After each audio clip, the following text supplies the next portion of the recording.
That morning didn't begin with a scream or a shock. It began with silence. The kind of silence that feels heavier than noise. I opened my eyes slowly, aware of the soft light slipping through the curtains. The clock on the wall read 6:42 a.m. My husband was already awake. Unusual. He was always the one who slept longer, who complained about mornings, who rushed through breakfast like it was an inconvenience. But that day, the house felt alert. I could hear the faint clink of utensils from the kitchen, a pan sizzling gently, the low hum of the exhaust fan, and beneath it all, him, humming a tune I didn't recognize. At first I smiled. Maybe he's trying again, I thought. Maybe this is his way of saying sorry without saying the words. I lay there for a moment longer, listening, trying to hold on to that hopeful feeling. But the more I listened, the more that strange weight settled into my chest. It wasn't joy. It was caution. When I finally walked into the kitchen, he turned around too quickly, like he'd been waiting for me. "Good morning," he said, his voice overly gentle. He was wearing an apron. I couldn't remember the last time I'd seen him cook anything more complicated than instant noodles. "I thought I'd surprise you today," he continued, placing a plate on the table. "Sit. I made this especially for you." The plate looked perfect. Not homemade perfect, but planned perfect. Fluffy omelet folded just right, toast evenly browned, fruit sliced carefully, not rushed, not uneven. Even the plate itself, the one we only used for guests. I stared at it. Then I looked at him. His smile didn't reach his eyes. "Is something wrong?" he asked.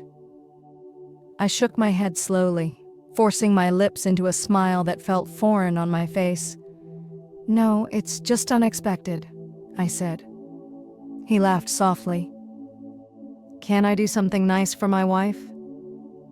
I wanted to believe him. God knows I wanted to. But my hands felt cold, my stomach twisted, not with hunger but with warning. Something about the way he watched me bothered me. He didn't sit down. He didn't eat. He just stood there, leaning against the counter, eyes fixed on me as if waiting for something. Or for me to do something. I picked up the fork. The metal felt heavier than it should have. "You're being ridiculous," I told myself. "He's your husband. What kind of wife thinks like this?" I brought the fork closer to the omelet, then stopped. A memory flashed through my mind. His phone lighting up at midnight. The sudden business trips. The way he'd flinch when I touched his shoulder unexpectedly. The way affection returned only when guilt needed covering. My heart started beating faster. I put the fork down. "I'm actually not that hungry," I said carefully. "I think I'll eat later." The air changed. Just slightly, but enough for me to feel it. His smile froze for a fraction of a second, so fast he probably thought I didn't notice. "Oh," he said, "but I worked hard on it." "I know," I replied softly, "and I appreciate it."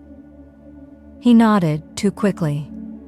"Just don't forget to eat," he said, turning back toward the sink. But I saw his reflection in the window. His jaw clenched. After he left for work, the house felt different again. The silence returned, but now it felt loud. I sat alone at the table, staring at the untouched plate. The food was still warm, but my instincts were on fire. That feeling inside me, the one people dismiss as paranoia, was screaming, "Don't eat it." I didn't know why. I just knew. And for the first time in my marriage, I chose to listen to myself instead of making excuses for him.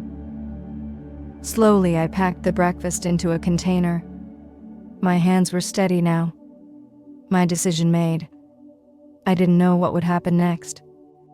I only knew one thing, that breakfast was never meant to be love. And by refusing to eat it, I may have just saved my life. I didn't rush out of the house. That alone should tell you how heavy my thoughts were. I stood in the kitchen for a long time after he left, listening to the echo of the door closing behind him. His footsteps faded. The engine started. And just like that, I was alone. With the breakfast. And with the truth I wasn't ready to face. The container sat on the counter like it was alive. I kept telling myself to throw it away. But something inside me said, no, not yet. I cleaned the kitchen slowly, mechanically, washed the pan he had used, dried the plate he had chosen so carefully. Every small detail felt intentional now. Every movement from that morning replayed in my mind like a broken record.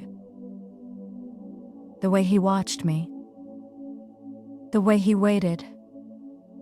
The way his voice tightened when I said I wasn't hungry. I had lived with this man for 11 years, and suddenly, he felt like a stranger. I carried the container to the dining table and sat down. I opened it again. The smell was normal, pleasant even. There was nothing visible, no strange color, no bitterness in the air. If someone else had walked in, they would have laughed at me for doubting it. But instincts don't need evidence. They need courage. I closed the lid and placed it carefully into my handbag. That decision didn't come from anger. It came from survival. As I drove toward his office, my hands trembled on the steering wheel. I kept asking myself the same question over and over. What am I doing? If I was wrong, I would look foolish, paranoid, like a jealous wife inventing stories out of thin air. If I was right, I didn't finish the thought. Traffic moved slowly, giving my mind too much time to wander. I remembered how I used to trust him without question, how I defended him when others doubted, how I ignored the small signs because love teaches you to excuse before it teaches you to protect yourself. By the time I reached the office building, my heart was pounding. I almost turned back. Almost. The reception area smelled of coffee and printer ink. People were laughing softly, typing, living normal lives. It felt wrong, standing there with something so heavy in my bag while the world continued like nothing was about to change. Then I saw her. His secretary. She was seated behind the desk, focused on her screen, her hair neatly tied back, a calm, professional expression on her face. The woman I had heard about far too often. She's very efficient. She understands my work stress. She reminds me of you, when you were younger. Those words echoed painfully in my mind. She looked up and met my eyes. "Good morning, ma'am," she said politely. "Can I help you?" Her tone was respectful. Not guilty, not nervous. Just normal. And that made everything worse. I smiled. The kind of smile women learn to perfect when they're hiding storms inside. "I was nearby," I said lightly. "I thought I'd stop in." Her face relaxed. "Would you like to wait? Sir is in a meeting." "No," I replied, adjusting my bag. "Actually, I brought something." I pulled out the container. "My husband made breakfast for me this morning," I said casually. Too casually. "But I couldn't eat it. Would you like it? I hate wasting food." She looked surprised, then flattered. "Oh, that's very kind of you," she said. "Are you sure?" "Yes," I answered quickly. "Please." For a moment, our eyes met. And in that moment, I felt something shift. She didn't know what she was holding, and neither did I.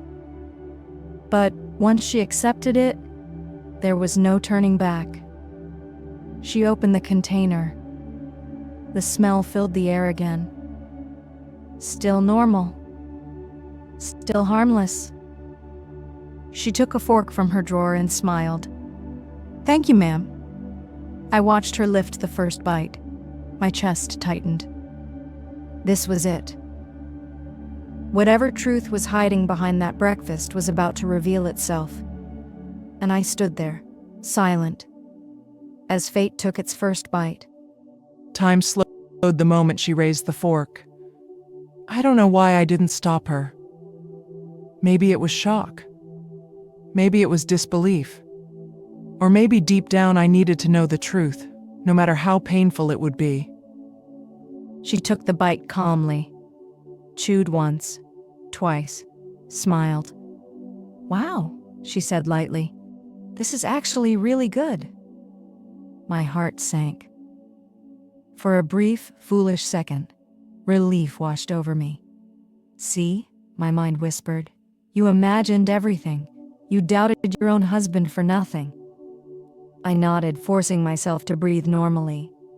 "I'm glad," I replied. She continued eating, still standing behind the desk, answering a phone call between bites. Everything looked ordinary. Too ordinary. I felt stupid. Embarrassed. I turned slightly toward the exit, already preparing an apology in my head, for doubting, for suspecting, for letting fear rule me. And then her voice faltered. She paused mid-sentence, pressing the phone closer to her ear.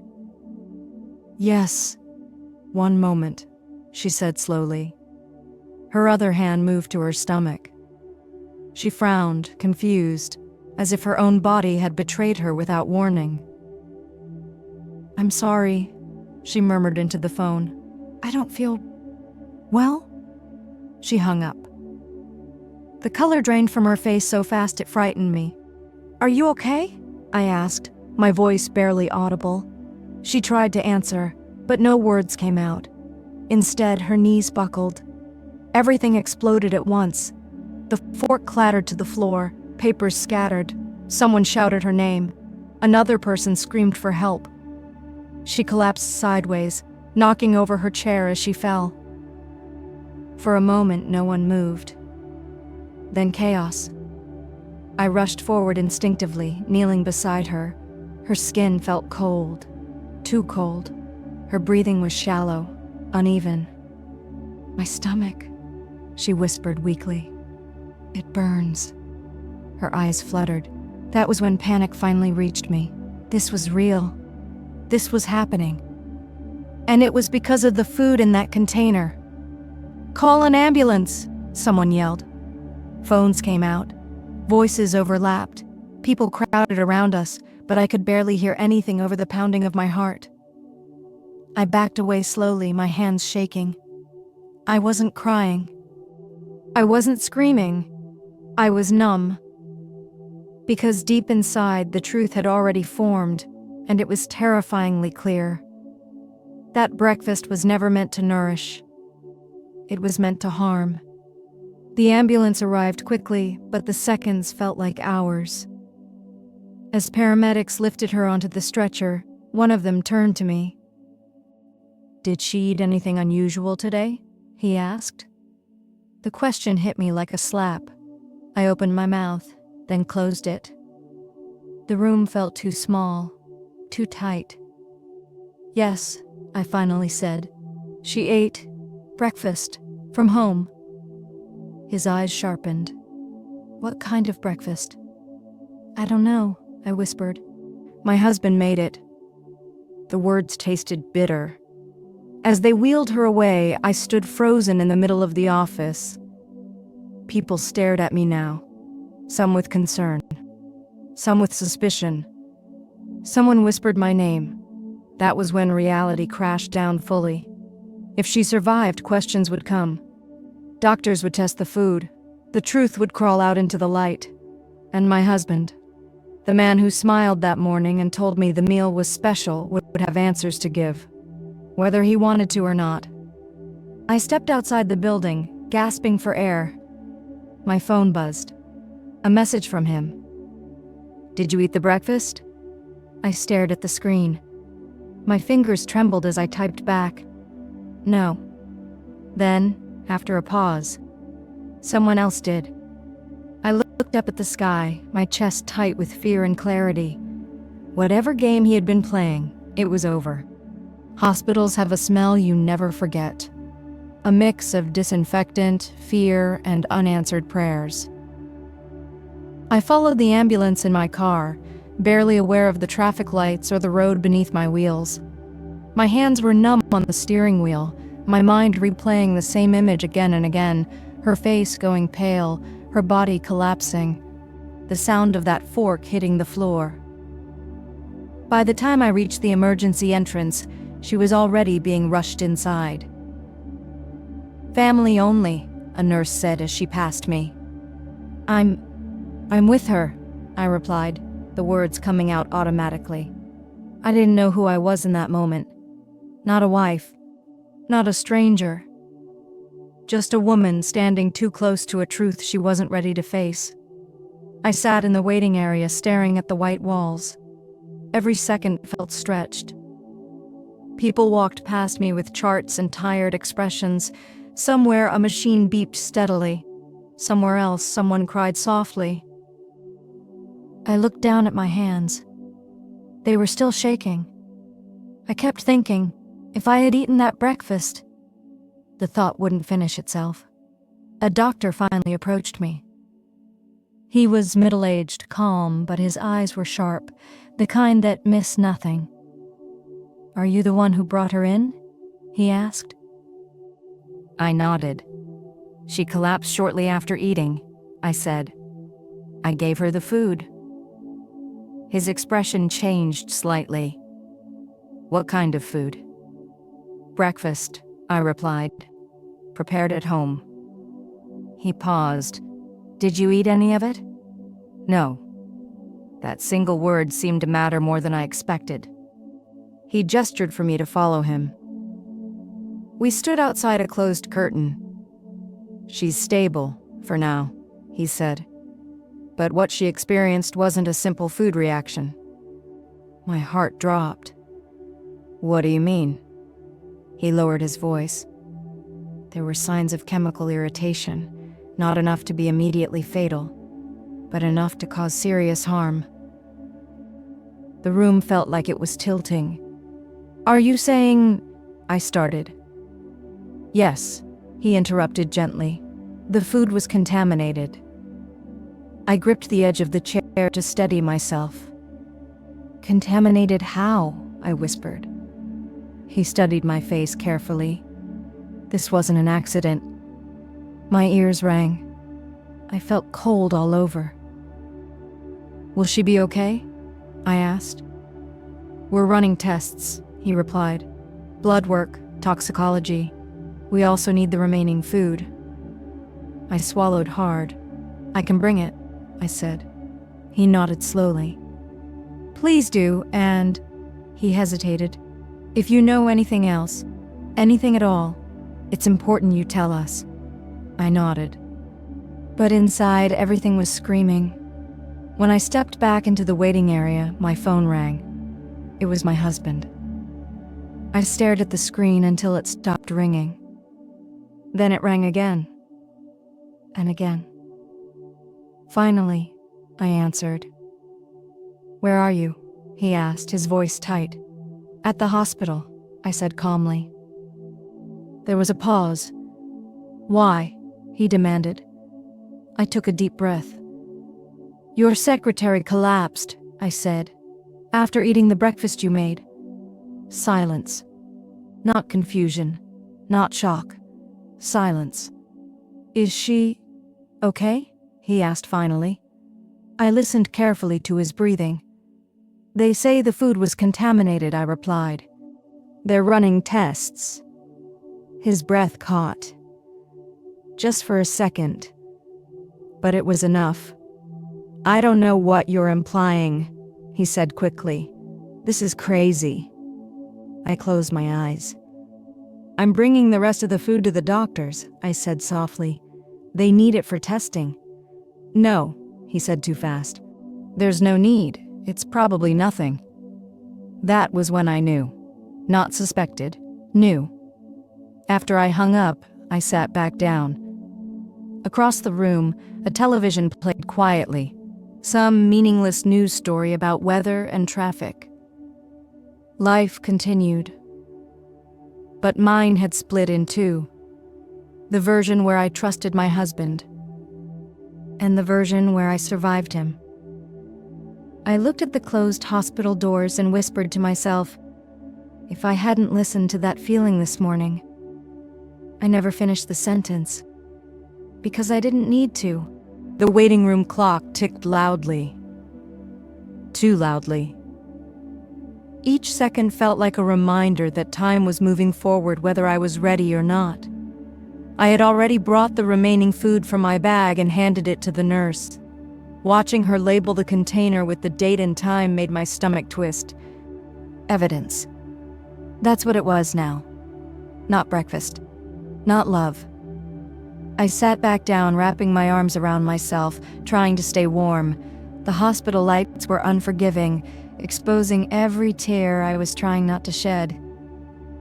I kept replaying his face that morning. The smile.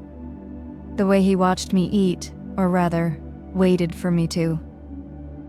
I had mistaken patience for care. A nurse approached me quietly. She's awake, she said, weak but conscious. Relief washed over me so suddenly that I had to press my hand to my mouth.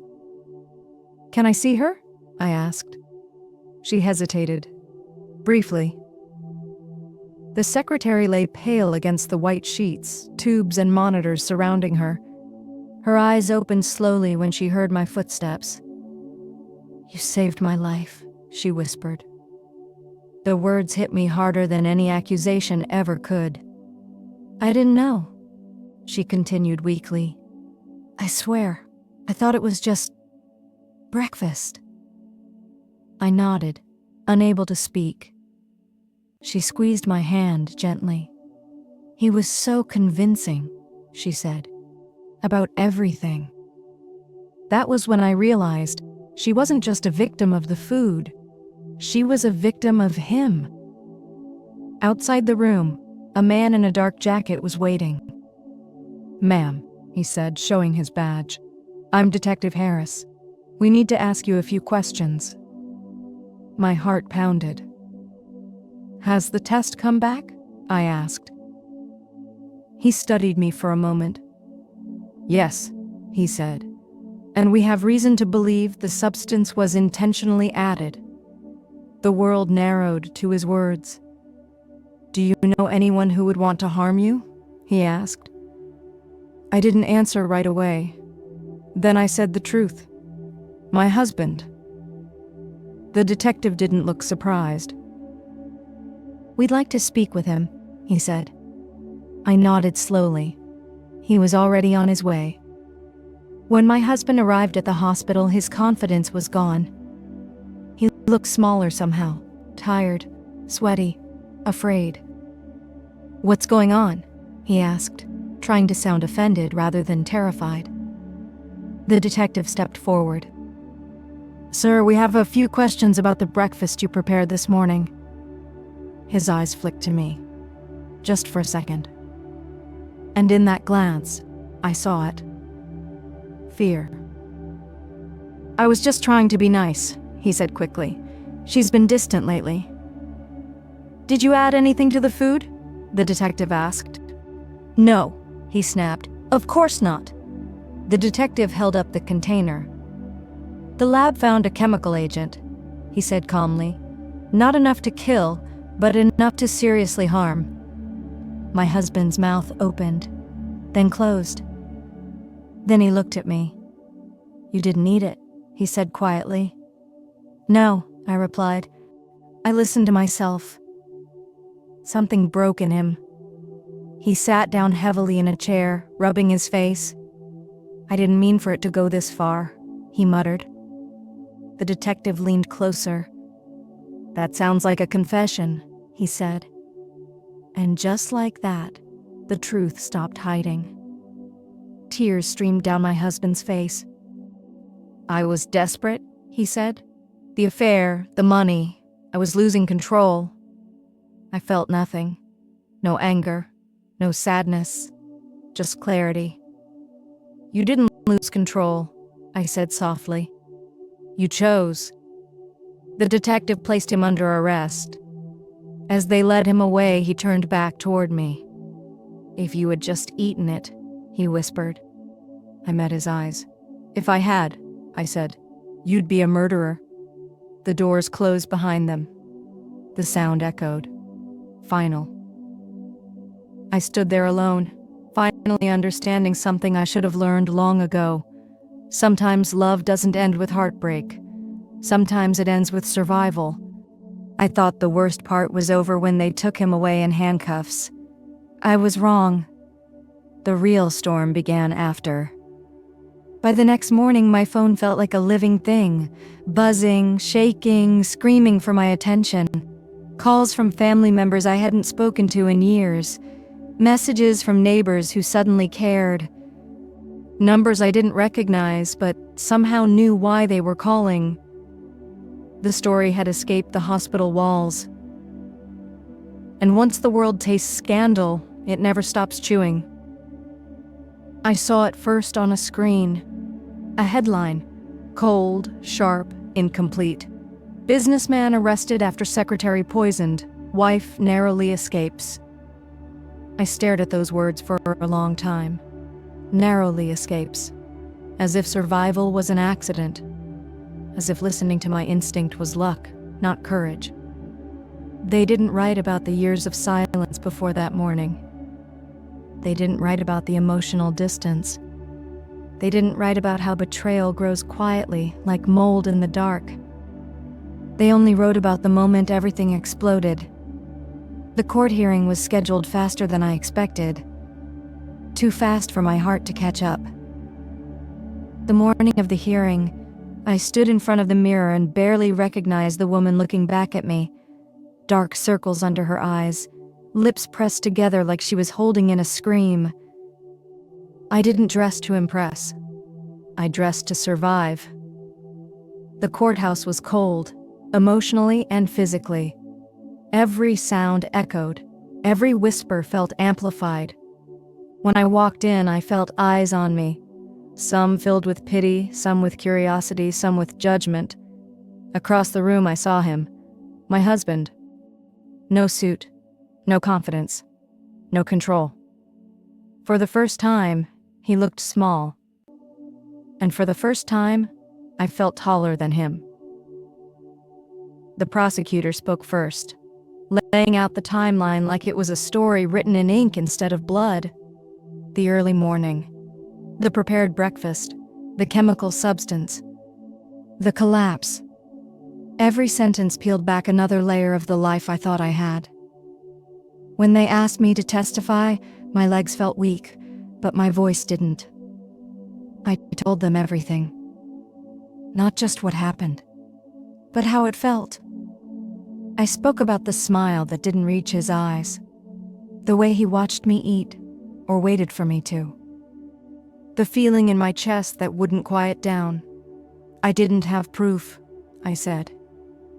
I only had a warning inside me, and I chose to listen. The courtroom was silent. Not even a cough. Then the secretary took the stand. She looked different now, older somehow, like fear had aged her in days. He told me his wife was controlling, she said, tears shaking her voice. He said she was unstable, that he was scared of her. My hands clenched. So that was the story he told. I wasn't just someone he wanted to harm. I was someone he wanted to erase. When it was his turn to speak, he cried. Real tears. Not for me, not for her, but for himself. He said words like pressure, mistake, fear. But fear doesn't poison food. Planning does. The judge listened carefully, then spoke words that echoed inside my bones. This was not an accident. This was intent. The verdict came down heavy. Guilty. When they led him away, he finally looked at me. Really looked. As if seeing me for the first time, not as a wife, not as an obstacle, but as a survivor. I didn't look away. I didn't cry. That part of my life was already over. Outside the courthouse, microphones were waiting. A reporter shouted, "Do you hate him?" I stopped walking. I turned slowly. "I don't hate him," I said. "Hate would mean he still has power over me." Then I left. That night, I sat alone in a quiet room.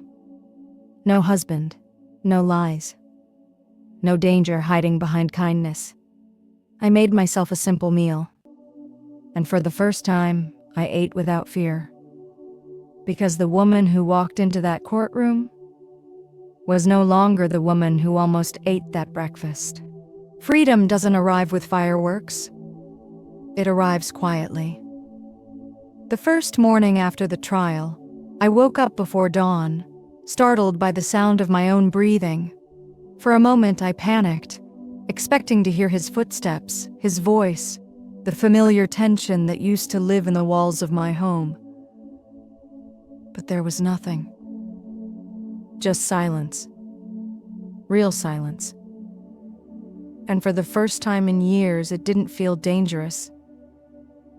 I moved into a small apartment on the other side of the city. Nothing fancy.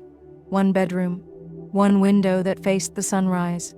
A place where no memories followed me from room to room. On my first night there, I slept on the floor. Not because I had to. Because I wanted to feel grounded. I lay there staring at the ceiling, listening to the sounds of the city outside, and realized something painful and freeing at the same time. I had been surviving for years without knowing it. People thought the hardest part was over. They were wrong. The hardest part wasn't the poisoning. It wasn't the courtroom. It was learning how to live without fear after fear had shaped every choice I made. At the grocery store, I hesitated in the aisles, suddenly overwhelmed by options. I wasn't used to choosing things just because I liked them. At night, I locked the door twice, then 3 times, then stood there, checking again. Trauma doesn't leave when danger does. It lingers. I started therapy, not because I was broken, but because I refused to stay silent any longer. My therapist asked me a question during one session that made my chest tighten. When did you stop trusting yourself? I didn't answer right away. Then the truth came out. Before the breakfast, I said, long before. I visited the secretary once she was fully recovered. We met at a quiet cafe. She looked healthier, stronger. I still feel guilty, she said softly. About everything. I shook my head. He lied to both of us, I replied. But we're both still here. We sat in silence for a moment. 2 women connected by the same betrayal, yet no longer defined by it. Some nights I still dreamt about that plate. The omelet, the fork, the moment my instinct screamed louder than my love. I used to wake up shaking. Now I woke up grateful. Because that voice inside me, the one I had ignored for years, saved my life. I started writing. Not for anyone else. For myself. I wrote about the woman I used to be. The woman who made excuses. The woman who confused patience with loyalty. And then I wrote about the woman I was becoming. One who listened. One who chose herself. One who no longer apologized for surviving. Healing didn't mean forgetting. It meant remembering without bleeding. And slowly, day by day, I learned how to breathe again. Not because the pain disappeared, but because it no longer controlled me. I truly believed the danger was behind me. That healing meant silence. That survival meant peace. I didn't know the past was still waiting for its turn to speak. It started with a phone call I almost ignored. An unknown number. I was making tea, standing barefoot in my small kitchen, enjoying the rare calm of an uneventful evening. The phone buzzed once, then again. Something told me to answer. Hello? There was a pause on the other end. Then a woman's voice, older, careful, trembling. Is this his wife? My chest tightened. Yes, I replied slowly. Who is this? Another pause. I worked at the lab, she said. The one that handled your medical reports. Last year. The cup slipped slightly in my hand. What reports? I asked. She hesitated. I shouldn't be calling, she said quietly. But after what happened, after the arrest, I couldn't stay silent anymore. The room felt suddenly cold. There was an earlier case, she continued. Your case, months before the breakfast incident. My heart began to pound. I remembered that night instantly. The sudden illness, the vomiting, the dizziness. The hospital visit that ended with the word food poisoning. At the time, I believed it. I believed him. They told me it was nothing serious, I whispered. Her voice cracked. It wasn't nothing, she said. The results were unusual, low-dose toxins.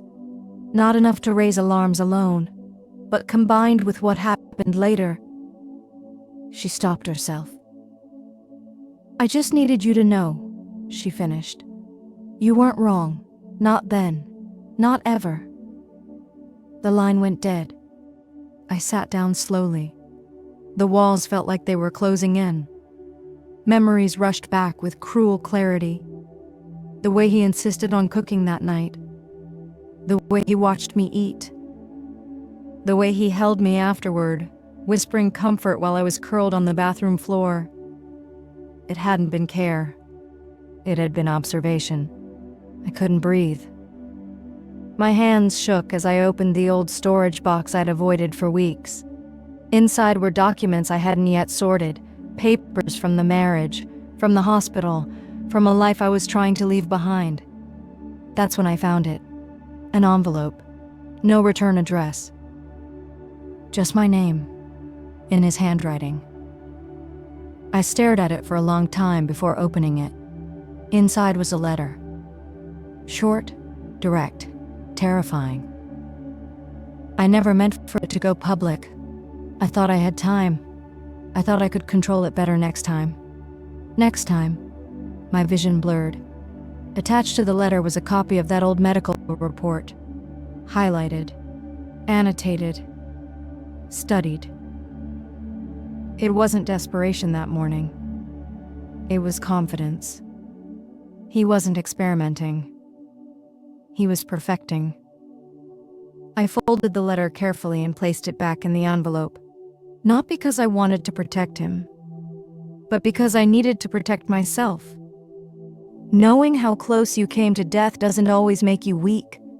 Sometimes it makes you unshakable. That night I didn't cry. I didn't scream. I stood in front of the mirror and looked at myself, really looked. And for the first time I didn't see a victim. I saw a woman who had outrun her own execution. Not by strength, not by proof, but by listening to the quietest voice inside her. Some people survive storms. Others survive the people they trusted most. I did both. And now, I was ready for the final truth to come out. I thought the truth had already taken everything from me. But the truth wasn't finished yet. It wanted to be heard. I didn't rush to expose the letter or the lab call right away. I needed time, not to protect him, but to protect myself. Some wounds need air before they can be shown to the world. When I finally met my lawyer again, I placed the envelope on his desk without a word. He read it once, then again. His face hardened in a way I had never seen before. "This proves a pattern," he said quietly. "This proves intent over time." I nodded. "And it proves I wasn't imagining things," I added. The case was reopened. Not loudly, not dramatically, but thoroughly. The earlier hospital records were reviewed. The lab technician who had called me came forward officially. The dots that once looked like coincidence formed a line that pointed in only one direction: premeditation. This time, when the news broke, my name wasn't hidden. I was no longer the wife. I was the survivor. Reporters didn't just ask about the crime. They asked about intuition, about warning signs, about how many women stay silent because they don't have proof, only fear. I answered carefully. "Not every danger announces itself," I said. "Some dangers wear kindness." My family finally understood. The same relatives who once told me I was too sensitive, too suspicious, too emotional, now sat quietly when I spoke. No interruptions. No excuses. Just listening. And for the first time, I felt believed. In court again, he didn't cry. There were no dramatic apologies. The evidence was too heavy now. The letter, the lab results, the pattern. When the judge spoke, his voice carried finality. "This was not a moment of weakness," he said. "It was a series of calculated choices." The sentence was extended. The door closed for good. I walked out of the courthouse slowly, not because I was weak, but because I didn't need to run anymore. Outside, a woman approached me quietly. "I don't know you," she said, her voice shaking, "but your story saved me. I left last night." I held her hand. And in that moment, I understood something profound. Survival is powerful, but survival shared saves lives. That night, I went home and cooked for myself. Simple food, safe food, food made with care. As I ate, I thought about how close I had come to disappearing without a voice, and how choosing to speak changed everything. I wasn't brave because I spoke up. I spoke up because I survived. And now, silence was no longer an option. Time didn't erase what happened. It reshaped it. Months passed. Seasons changed. The city moved forward like nothing extraordinary had ever occurred. But for me that morning, the one that started with a special breakfast, never truly left. It didn't haunt me. It guided me. People often ask how I knew, how I sensed danger without proof, how I trusted a feeling over a promise. I never know how to answer them. Because intuition doesn't shout. It doesn't argue. It simply waits for you to listen. That morning, something inside me whispered, "Don't eat." And for the first time in my life, I obeyed myself. I rebuilt my life slowly. Not with grand gestures or dramatic reinventions, but with small, deliberate choices. Choosing what I wanted for dinner. Choosing silence over excuses. Choosing peace over appearances. I learned that safety is not found in relationships that demand your blindness, but in ones that respect your awareness. Sometimes I still make breakfast. I cut fruit carefully. I cook eggs the way I like them. And every time I sit down to eat, I pause for a second. Not out of fear, out of gratitude. Because that plate once held betrayal, but now it holds freedom. If there is one thing my story taught me, it is this: danger doesn't always come with anger. Sometimes it comes smiling. Sometimes it says, "I made this just for you." So if something feels wrong, even when it looks right, listen. Not every threat raises its voice. Some whisper. I survived not because I was strong, but because I finally trusted myself. And that trust saved my life.